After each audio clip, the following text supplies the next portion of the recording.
that is good riddance, without knowing that they're actually putting themselves in danger by encouraging the police to operate outside the law.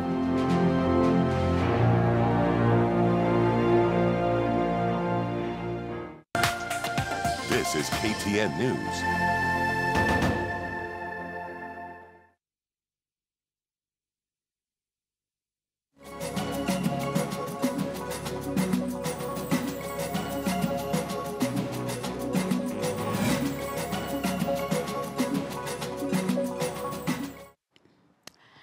Karibu tena mtazamaji na shukran sana kwa kuendelea kutazama taarifa za Mbiu ya KTN. Idadi kubwa ya Wakenya wanataka masuala ya afya kusalia katika serikali kuu. Hii ni kwa mujibu wa utafiti ambao ulifanywa na shirika la Ipsos Kenya. 58% ya Wakenya kutoka mirengo yote miwili ya siasa wanakubaliana kwamba serikali kuu ndio ina uwezo wa kushughulikia afya ipaswavyo. Ugatuzi pia umeonekana kupigwa upatu na Wakenya, huku 80% wakiziunga mkono serikali za magatuzi. Mtazamaji, idadi kubwa ya hao ikiwa ni pwani na eneo la magharibi ya Kenya ambazo ni ngome za upinzani. Wakenya pia wameonekana kutokuwa na imani na vyama vya siasa, kwani 55% wameeleza kwamba vyama vya kisiasa ama vya siasa havina faida zozote kwao. The fact that most medical services are given to the devolved structures, somebody from outside Kenya might be shocked to see that support for the counties to have the main responsibility is so low. Where have they gone wrong? Is it that they're not getting the resources from Treasury? Is it that they are not using the money that they get from Treasury in a proper way to make sure that their medical facilities are properly staffed and supplied and so on?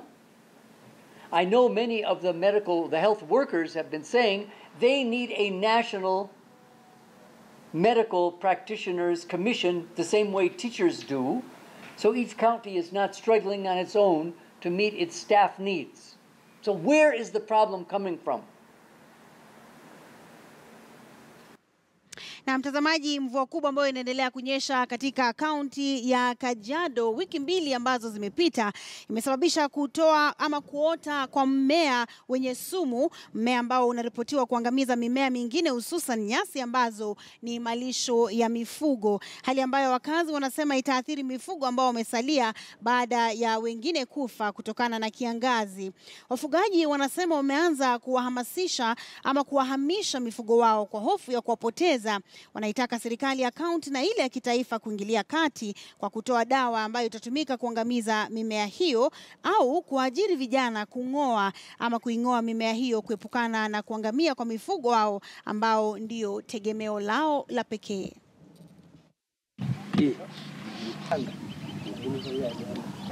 Mvua imenyesha kweli, na iliponyesha badala ya nyasi kumea ni mimea ndio ilimea.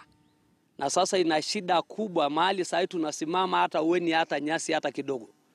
Na ng'ombe ambayo tunaye hapa hata hana kitu ya kula sai, maana hii mimea ndio imemea. Na hatari kubwa saa hii ambayo tunaona hii mimea ikianza kumwaga mbegu, maana hii ndio mbegu yake saa hii ambayo tunaona ikimwaga mbegu itakuwa sasa shida tena kuliko saa hii. Kwa hivyo tunaomba serikali kuu tafadhali ya kaunti ipate kutushughulikia, maana taabu ambayo tumefanya miaka 4 kuhama na ng'ombe ya watu kuisha sasa ni kwa sababu ya hii kazi. Hii green yote naona hakuna nyasi hata kidogo. Hii mimea ndio imepanda na tuko na shida sana naye. Na ile ng'ombe imebaki ikiwa saa mvua katika mwezi ya 6 ng'ombe atarudi kuhama jua hii kitu. Lakini kisaidiwa saa tupate usaidizi, hii kitu itakuwa imeisha. Tuona saa mali tuko inakaa kiwanja kama ile kiwanja imefebwa na tingatinga. Hakuna nyasi kwa sababu ya hiyo mimea. Sasa tunaomba county government atupatie msaada ya kuua hii kitu. Na mtazamaji, tukisalia katika kaunti hiyo hiyo ya Kajiado, wafanyabiashara wa mchanga katika kaunti hiyo wamekubali kufuata sheria mpya za uvunaji mchanga ambazo zimewekwa na serikali ya kaunti wiki moja ambayo imepita. Serikali ya kaunti iliweka sheria za kuongoza biashara hiyo wiki jana, ila baadhi ya wafanyabiashara wakaonekana kukerwa sana. Serikali ya kaunti ilifanya mkutano wa dharura kuhusiana na swala hilo, ambapo wafanyabiashara wa mchanga walilegeza kamba na kukubaliana na sheria hizo, wakiapa kuzifuata vilivyo.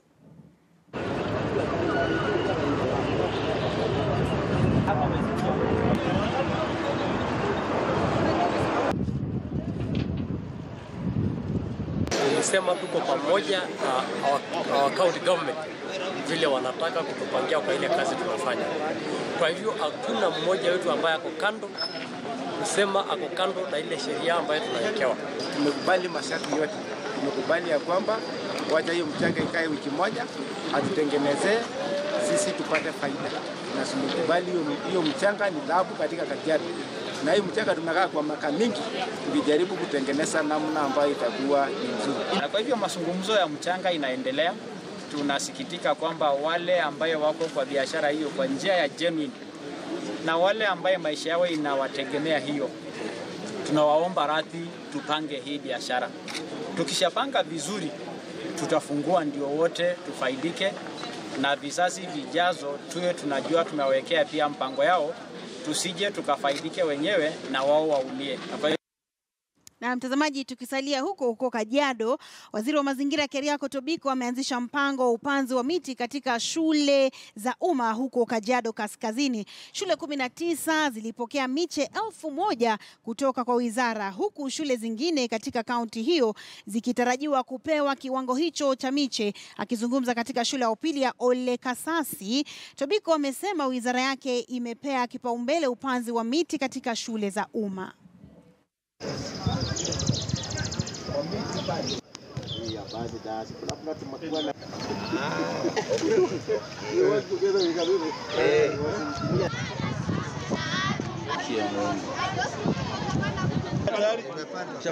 Tumepewa miti na forestry department na tumepanda miche 300 siku ya leo. Tulikuwa tumeshirikiana na shule zetu za msingi ambazo ziko karibu, Iliyonyesha secondary, Rongai primary na Nakel primary school. The seedlings I have planted myself and also the washimiwas, we too will adopt them. And I have designated myself one of the school inspectors, the prefect, the tree prefect, to ensure that he and she will look after this tree on my behalf. Wakati unapanda mti, vile MC amesema, hiyo ni maisha yako unatengeneza. Tungetaka hii area yote iwe green. Mnajua miti is very much related na mvua. Si mnajua hivyo? Yes. Wale wanasoma science, hakuna mtoto sasa hajui kuna very big relationship na zile miti mnapanda na ile mvua inapatikana pahali hapo. Tunataka area yetu iwe na mvua, kwa hivyo lazima tupande miti. Na mtazamaji, vivyo hivyo katika kaunti ya Kisii, wadau wa mazingira walikutana na kupitisha azimio la kuongeza misitu kwa upanzi zaidi wa miti.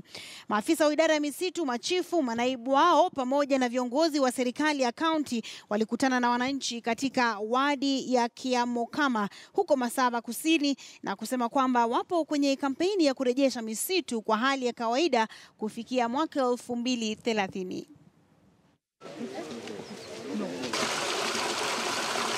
We are just saying 2030 looks like it's quite far. Why can't we pool all the resources, call upon all the players, the actors, the stakeholders, everywhere they are, to come and support these efforts towards getting that 10% earlier than 2030. So as you are speaking, Your Excellency, we are giving ourselves the target of 2022 to try and ensure that we are actually, we've moved closer to that 10%. And that is not a small feat. It's going to it's going to require a lot of resources in terms of labor, in terms of equipment, in terms of many other things. People, members of the community, about the dangers of having eucalyptus trees along the riparian land. Your Excellency, we know that eucalyptus takes a lot of water. A mature eucalyptus tree can take up to 85 liters of water every day. So, Your Excellency, when we had the drought season, we lacked water in our rivers. This is because of where we have planted our eucalyptus trees. They are drying the water. We should not plant eucalyptus trees along the riparian land, in the catchment areas, even where we have the springs. We should avoid that. Ni jambo ambalo limekuwa likizungumziwa katika Jamhuri yetu ya Kenya kwa muda mrefu sana, ambao sasa with that program having been rolled out, itatuwezesha sisi tukiwa mashinani kuweza kushirikiana na washikadau wote ili tuweze kuona vile tutaweza kuhifadhi misitu yetu, kuhifadhi mazingira yetu kwa manufaa ya wananchi wetu wa sasa na wale ambao watakuja baadaye. Tukaenda Senate, tumeongea na Senate kukubaliana. Senate is in the process of approving the project, the Binyangwega forest, to check and confirm that the people of that area requested and proposed that we put a factory there. Lakini tunasikia wengine pale nje wanasema wapi tutakata miti. Yes, miti kidogo itakata because when you're going to do any project, there's always opportunity cost and opportunity loss. Na mtazamaji, tukitoka kaunti ya Kisii tuelekee katika kaunti ya Taita Taveta, ambapo zaidi ya wanafunzi 500 wa kike katika kaunti hiyo wamepokea mafunzo kuhusiana na usafi wao na vilevile nidhamu, hatua ambayo inanuia kuwasaidia kufuzu katika masomo yao. Akiongea katika shule ya sekondari ya wasichana ya Kajire, Bidelfina Wachia aliwaeleza wanafunzi hao umuhimu wa kuwa wasafi wakati wote. Mwakilishi wa kike kaunti hiyo ya Taita Taveta, Haika Mizigi, alitoa wito kwa wanafunzi hao kuwajibika na kuheshimu walimu wao kwa ajili ya ufanisi wao.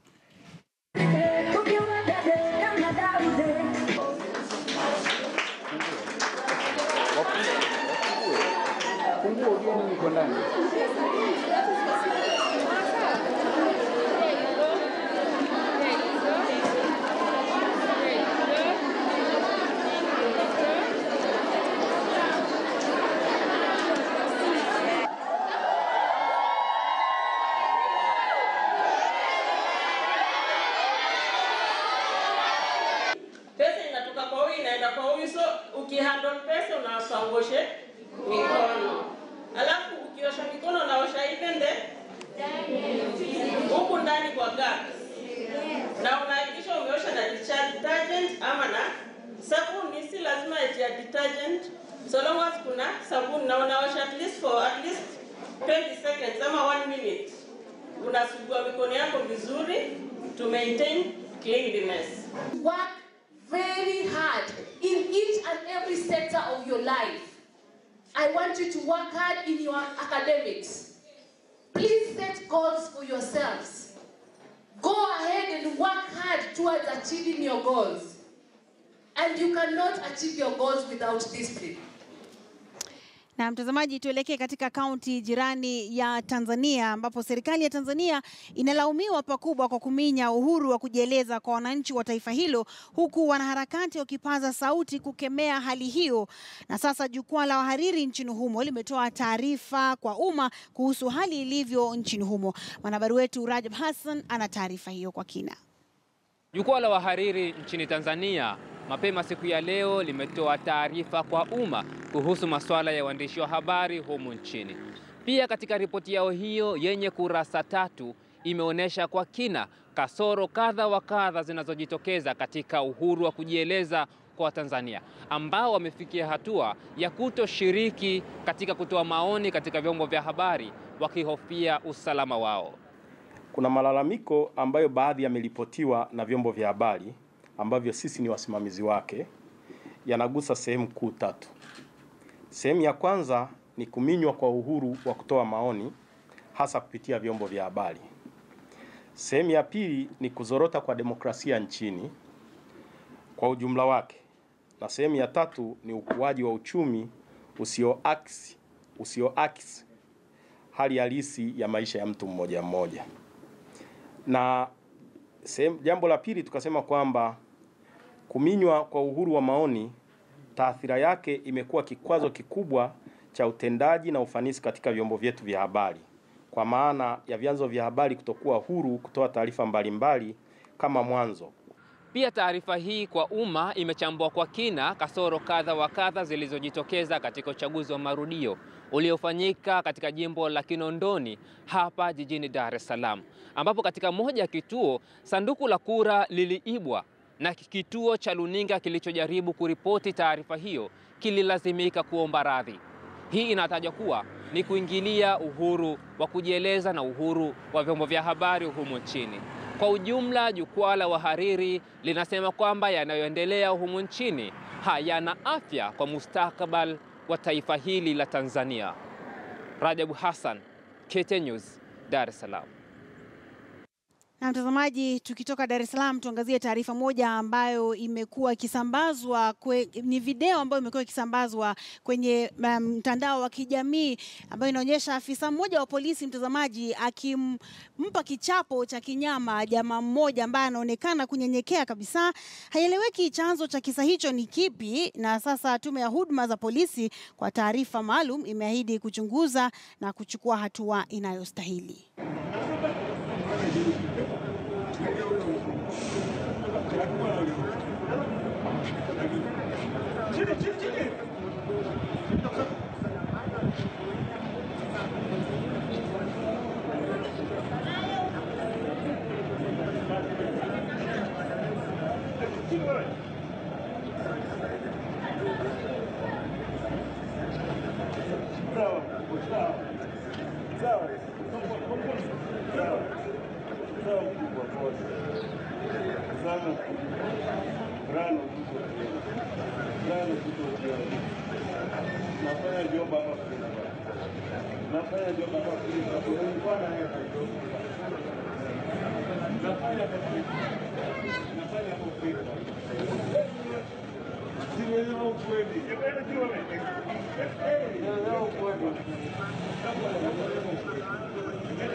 Mtazamaji, hiyo imenishangaza sana na kunisononesha. Tukimalizia, aliyekuwa rais wa Afrika Kusini Jacob Zuma hii leo amefikishwa mahakamani jijini Durban akikabiliwa na makosa 16 ya ufisadi. Kesi hiyo imeahirishwa hadi Juni tarehe 8 mwaka huu. Zuma hatimaye alizungumza na wafuasi wake na kulalamika kwamba masaibu anayokumbana nayo hayastahili kwa vile alikabidhi madaraka pasi na kusababisha tashwishi yoyote. Aliahidi kujitetea barabara huku akishikilia kwamba hana kesi yoyote ya ufisadi. The court's judgment, the two courts' judgments, the full bench of the North Gauteng High Court and the Supreme Court of Appeal in Zuma and another Zuma in the Appeal Court versus the NDPP and the DA, which is 2018-1 SA 200 in the Supreme Court of Appeal. Following that court judgment, this matter was re-enrolled, and this is the first appearance of the re-enrolled matter.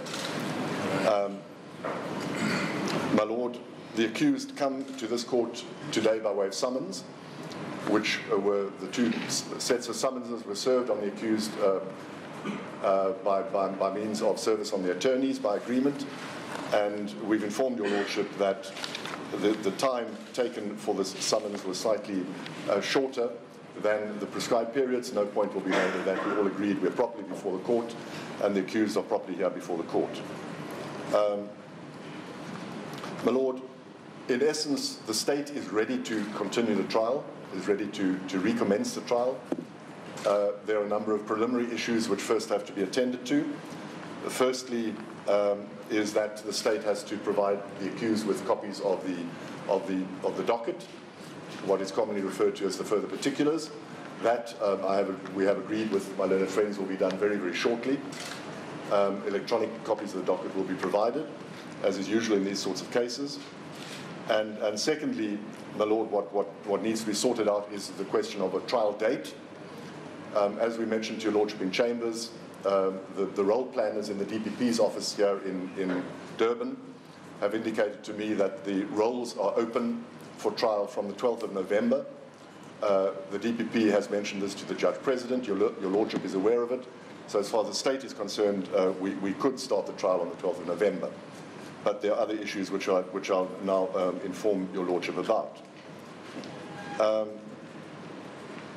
Firstly, by agreement between the state and our learned friends for accused numbers 1 and 2, we will ask your Lordship to postpone this matter to the 8th of June as the next provisional date, pending the matters which I will now inform your Lordship about. So there's no fight about the nature of the adjournment and the date of the adjournment. The purpose of the adjournment is twofold in principle. Firstly, in respect of accused number 1, Mr. Zuma, we've been informed by our learned friends for Mr. Zuma that he wishes to bring a review application concerning the decision to prosecute him again. And in that respect, we've been informed, and after discussions between us, that they hope to finalize the review papers by the middle of May, by the 15th of May. But we will sort that out between the parties as the time goes on. There's also been mentioned that there might, depending on the nature of depending on the result, there might be further applications for permanent stay, etc. Those issues are not being addressed now. Na mtazamaji, shukran sana kwa kuweza kutazama taarifa za Mbiu ya KTN na komea hapa. Wanazilizala wanalichukua jukwaa hili kuanzia mwendo wa saa 11 hadi saa 12. Alimanzu anajiandaa kwa ajili ya dira ya wiki kuanzia mwendo wa saa 12 hadi